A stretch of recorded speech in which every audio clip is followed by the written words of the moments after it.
रामकृष्ण हरे. सज्जन हो, आज आपणाला वैदिक मंगलाचरण या विषयावर विवरण सांगणार आहे. कुठलंही कार्य असो त्याला मंगल आचरण असलं पाहिजे. म्हणजे मांगलिक जे शब्द शास्त्रकाराने सांगितलेले आहेत ते मांगलिक शब्द त्यालाच मंत्र असं म्हणतात. आणि ते मंत्र मंगलाचरण केलं की पुढची कार्यसिद्धी सिद्धीपर्यंत जाते. म्हणून मंगलाचरण आद्यानी, मंगलाचरण मध्यानी आणि मंगलाचरण अंतानी कारयेत. मंगलाचरण 3 वेळा करावं असा त्याचा अर्थ आहे. जसं कीर्तनामध्ये कीर्तनाचं मंगलाचरण काय तर रामकृष्ण हरे, जय जय राम कृष्ण हरे. हे झालं की मग अभंग घ्यायचा, मग विठोबा रखुमाई, हे सगळे मंगलाचरण झाली. आणि मग पुढे अभंगाचा अर्थ भावार्थ झाला विठोबा रखुमाई. हे झालं की मग शेवटी असतं ते जय विठ्ठल जय जय विठ्ठल. हे तिन्ही ठिकाणी मंगलाचरण आहे. म्हणजे 2 तासाच्या कार्यक्रमामध्ये 3दा मंगलाचरण आहे. हे आणि हे सक्तीचं आहे, भक्तीचं आहे.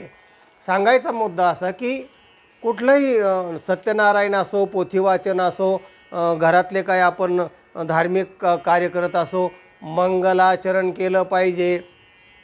तर मंगलाचरण 2 प्रकारचं आहे. एक वैदिक मंगलाचरण आहे आणि दुसरं आहे ते पौराणिक मंगलाचरण आहे. तर वैदिक मंगलाचरण काय आहे आणि पौराणिक काय आहे आणि इतर मंगलाचरण कसे आहेत, हा 3 प्रकाराचा भाग 3 भाग आपला पुढे थोडक्यामध्ये मांडतो आहे. वैदिक मंगलाचरण ओम अग्निमेळे पुरोहितम, हे वैदिक मंगलाचरण आहे. आणि मग वेदाच्या नंतर उपनिषद आले, ब्रह्मसूत्र आले, हे सगळे पुढचे शास्त्रीय ग्रंथ आले. तर ब्रह्मसूत्रामध्ये अथातो ब्रह्मजिज्ञासा अशी सुरुवात केलेली आहे. म्हणजे अथ आणि ओम ही 2 अक्षरं मांगलिक आहेत असा एक श्लोक आहे. आणि तो श्लोक आज आपणापुढे सांगणार आहे. ओंकारथ शब्दश्च द्वावेतो ब्रह्मण पुरा, कंठम भित्वा विनिर्यातो तस्मान मांगलिकौ उभौ. शास्त्रकार असं म्हणतात ओंकार आणि अथ शब्दश्च द्वौ एतौ ब्रह्मणः पुरा. पूर्वी ब्रह्मदेवाने जेव्हा सृष्टी केली आणि जेव्हा ध्वनिशास्त्र निर्माण झालं, नंतर मग प्रिंट मीडिया पुढे आलं, म्हणजे मुद्रण कला नंतर आत्ता पुढे फार ह्याची आली. पण सुरुवातीला ध्वनिशास्त्र निर्माण झालं. अगदी एकमेव अद्वितीयम ब्रह्म असतानासुद्धा ब्रह्माच्या ठिकाणी जी स्फूर्ती झाली एकोहम बहुश्याम प्रजायेय, मी एकटा आहे अनेक रूपाने नटणार, असा जो ध्वनी निर्माण झाला आणि तिथून माया निर्माण झाली आणि मग हे जगत सगळं.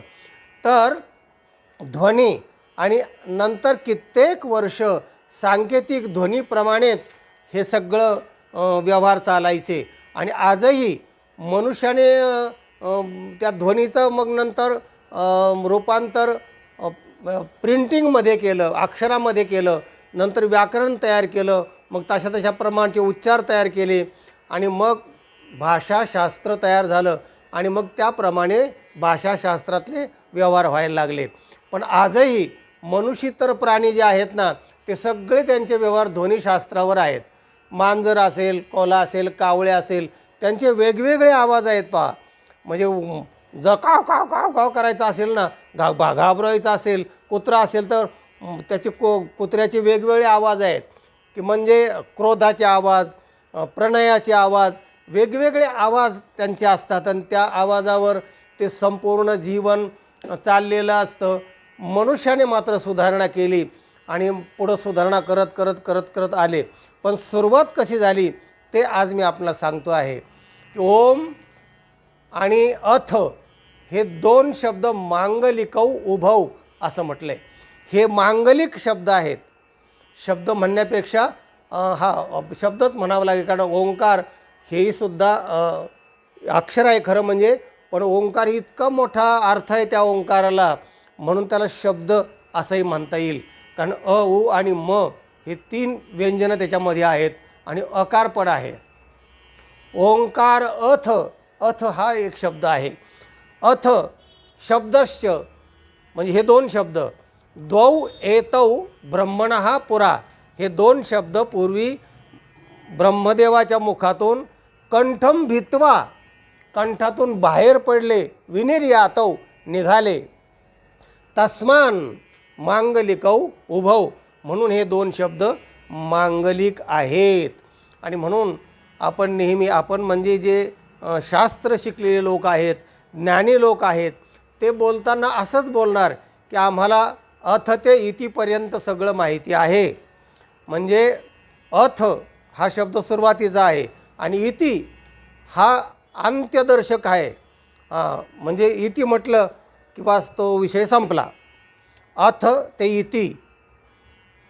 आणि मग आपण मराठीमध्ये म्हणताना हे म्हणत नाही, अथ ते इतिपर्यंत आम्हाला सगळं माहिती आहे, म्हणजे सुरुवातीपासून शेवटपर्यंत.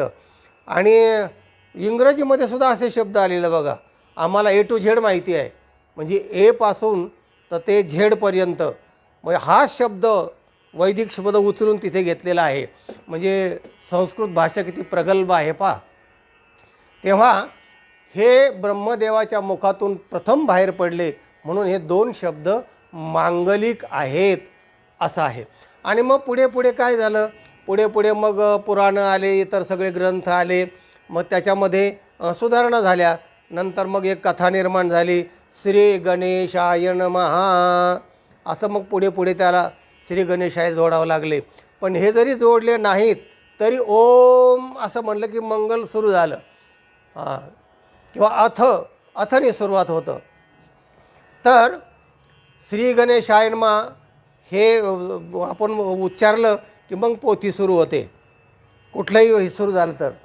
आणि मग पुढे पुढे काय झालं की संतांनी आपला शब्द तिथे पुन्हा जोडला की हरिहरी अक्षरे, वेदाचे ते बीज, हरिहरी अक्षरे, पवित्र सोपेरे तेचे एक, पवित्र सोपेरे तेची एक.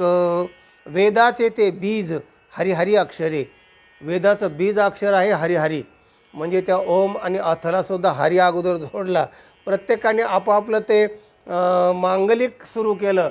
आणि एक दृष्टांत असा आहे की एक जण वेदशास्त्र संपन्न झाला, सगळे वेद पाठ करून घरी आला. वडील वेद पाठक होते, विद्वान होते, पण शक्यतो वडिलाकडून मुलं शिक्षण घेत नाहीत, म्हणून पूर्वी गुरुकुलामध्ये घालायचे, आश्रमामध्ये. तर तो आश्रमातून सगळे वेद पाठ करून घरी आला. वडिलांना सांगितलं माझे सगळे वेद पाठ झाले, आता म्हणले वेद पाठ झाले का तुझे, तर मला म्हणून दाखव. तर तो म्हणला हा ठीक आहे. मग वडिलांना असं वाटलं की आता एवढं सगळं ऐकत बसायला मला वेळ नाही. तर तो असं कर, तिथं पिंपळाचं झाड आहे ना, त्या पिंपळाच्या झाडाखाली जाऊन बस आणि सगळं वेद म्हणायला सुरुवात कर. जर एखादी चूक झाली की एक पान खाली गळून पडेल आणि मग मी करेक्शन पुढे करील. गेला तो पिंपळा झाडाखाली बसला आणि ओम करून सुरू केलं की सगळी पानं भडाभडा खाली आली. अरे बापरे, तो म्हणलं एवढ्या चुका कसं काय झाल्या. तो आला धावत घाबरला. वडिलांना म्हणला अहो नुसतं उच्चारल्याबरोबर सगळी पानं खाली आले. तर मला कसं उच्चारलं, म्हणलं ओम. तो म्हणले हरी उच्चारलं का अगोदर, म्हणले नाही. म्हणले म्हणूनच ही सगळीच चूक झाली पुढची. म्हणून वेदाचे ते बीज हरी अक्षरे, तर हे हरी अक्षर वेदाचं बीज आहे. आणि प्रत्येकाने आपापले मंगलाचरण सुरू केले आणि मंगलाचरण झाल्याशिवाय कोणतंही कार्य करू नये असा संकेत पक्का झाला. अर्थ महत्त्वाचा आहे, एवढं लक्षात घ्या. मंगल आचरण, मंगलाचरण, चांगलं आचरण, चांगले श्लोक, चांगलं बोलणं, चांगलं पाहणं, चांगले रस्त्यावर म्हणजे चांगल्या उद्देशाने चालणं, या सगळ्या गोष्टी जर आपण चांगल्या केल्या तेच खरं जीवनाचं मंगल आचरण आहे. सज्जन हो, हा व्हिडिओ इतरांना पाठवा, लाईक करा. ज्यांनी चॅनलला सबस्क्राईब केलं नाही त्यांनी सबस्क्राईब करा. ज्ञान वाटेत राहा आनंदी राहा. रामकृष्ण.